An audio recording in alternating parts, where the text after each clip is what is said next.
Hello मित्रों, ये द्वारकाधीश। आ mixer में 2013 साल में नवुं लीधुं। हमणां खराब थयुं एटले रिपेर करवा माटे 3 દિવસ पीछे मळ्यो त्यारे आ रीते थयुं। एनुं कारण छे आ चाइनानुं मिक्सर छे। कोई कंपनीनुं मिक्सर होय, आहूजा छे, स्टेन्जर छे, स्टूडियो मास्टरनुं होय।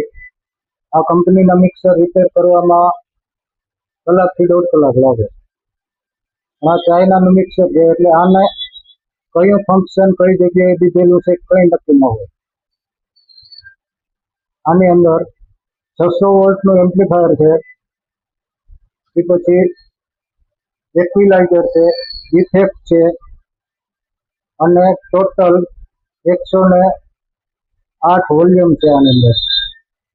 હવે એમાં કયું વોલ્યુમ કઈ ઇફેક્ટ કઈ જગ્યાએ છે એ આમાં કોઈ વસ્તુ લખેલી આવતી નથી, એટલે વધારે ટાઈમ લે છે। હવે આજે